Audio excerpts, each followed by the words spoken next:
Welcome to the Dealing with Goliath podcast. This is a solo espresso episode that I call Maintenance is Underrated. So this was a thought I had last week.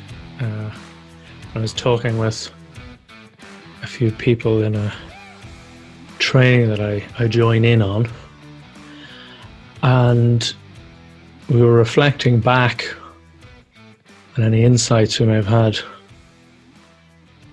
And this phrase came to mind: maintenance is underrated. Or was it maintenance is undervalued? Either way, similar principle.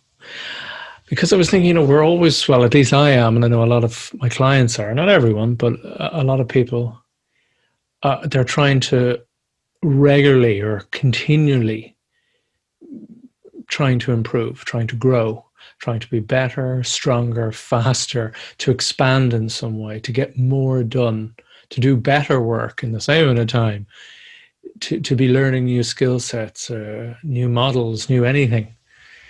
It's all more and more and more. With that idea, as I said, of growth, which can be a very healthy thing. It's a good thing. It's good to have that ambition, particularly for yourself, to develop, right? Some would say, when we stop growing, we die. Just kind of, maybe that sounds a bit extreme to some people, but it's very much a philosophy for many. But you can't be expanding all the time. There must be times of contraction in some ways to balance that expansion. I suppose in some ways there, it's like the principle of sleep. You're going, but you need that downtime of sleep to restore your mental and physical faculties, particularly in the mental side. A lot of, like a great sleep expert said, sleep is like a shower for the brain. It cleans out all of the gunk, right? And if you're regularly going without sleep, you're damaging your cognitive capacity, your IQ, your EQ, your emotional ability to control your emotions is greatly impaired.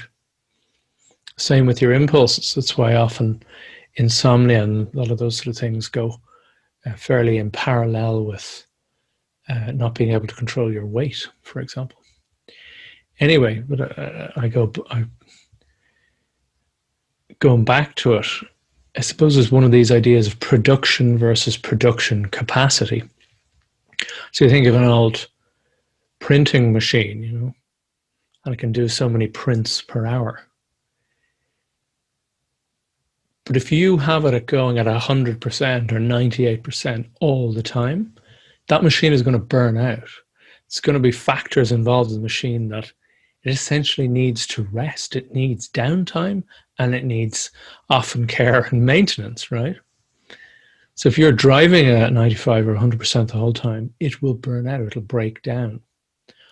And I suppose in many ways humans are similar, aren't we? We need that maintenance time.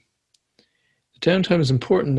It's part of this movement, ever increasing, it seems, in the last 10, 20, 40 years, where a huge jump in popularity for meditation, for mindfulness, and for gratitude exercise, journaling. A lot of that stuff is very much on the mental or cognitive refreshment side.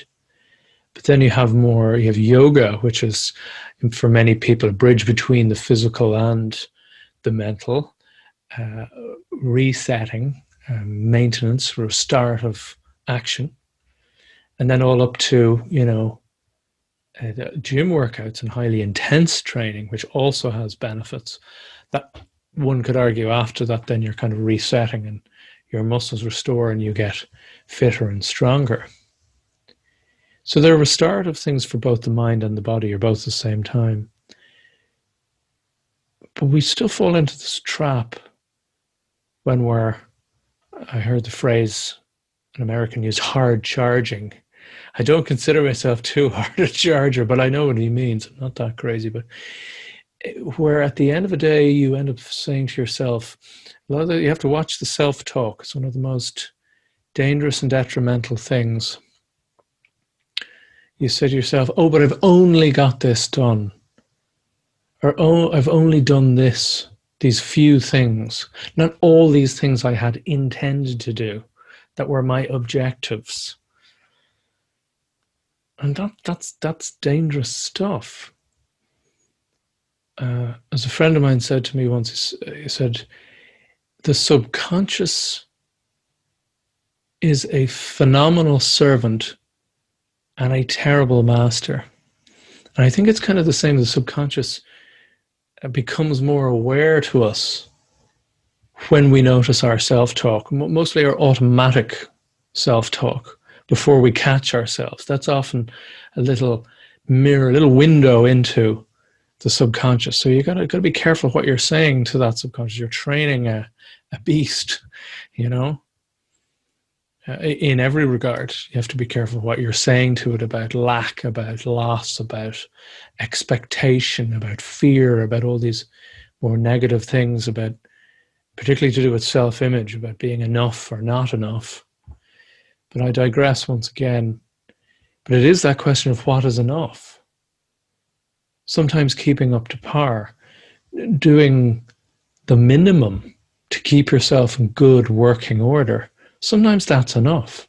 Now, if you have weeks of that, maybe that becomes a problem when you're underperforming. But I am saying that sometimes you just have to be grateful for that. You just have to say, you know what, I've done this. Maybe that's enough for today. I suppose it's an acceptance, isn't it? It's a gentle acceptance that, you know what, sometimes you do more and you excel and you impress even yourself. Sometimes you do exactly what you say you're going to, and that's great. And you know what, sometimes you do less. But depending on those things, maybe that is enough. Expansion, and then the acceptance that sometimes we have times of contraction and restoration. I remember I was at the gym once. I became a gym guy. This is when gyms were open. What a luxury. Right? And one time, and it was after I'd lost a load of weight and I was going regularly and I'd been going, and all these numbers had pretty much solidly been going up. And I was under the delusion, the impression that this was how it should be, because it was all I knew from my brief experience of regularly going to the gym. And I go to this gym, which is more of a training gym. It's very small. It has everything you need. It's back in Dublin. But there's usually very few people there, which is very peaceful for me, you know. Anyway, there's another guy there. And I'm doing my routine and bench pressing, I think it was, or whatever it was. And I'm getting all frustrating. So he said to me, are you okay there, pal? You know, because he could see I wasn't in a good place. And I said, oh, Jesus, I'm sorry if I was distracting. He said, no worries, Mom. What's wrong, you know? I said, oh, it's just I can't seem to get anything right today. My numbers are off. My form is a little bit off. But my numbers aren't, you know, going up and up. I'm kind of worse than I've been in weeks. I'm like denigrated back to a couple of weeks ago, that kind of level. And he said, man, you're here. I said, what? He said, sometimes your numbers are up. Hopefully it's most of the time. Sometimes they're down. But give yourself a bit of credit. You're here. I thought, oh, yeah, that's an interesting perspective. It's an acceptance. Yeah, we always want to be improving, but sometimes, you know what? Doing enough is doing enough. And you turned up, you're present, you're doing what you can to your capacity on the day. And that will serve you. It serves you mentally, and maybe then the next time I went back, my numbers were going back up again. So I was happy enough. It didn't even last that long. But it's just that idea of acceptance of expansion, acceptance of contraction, that you can't be growing all the time.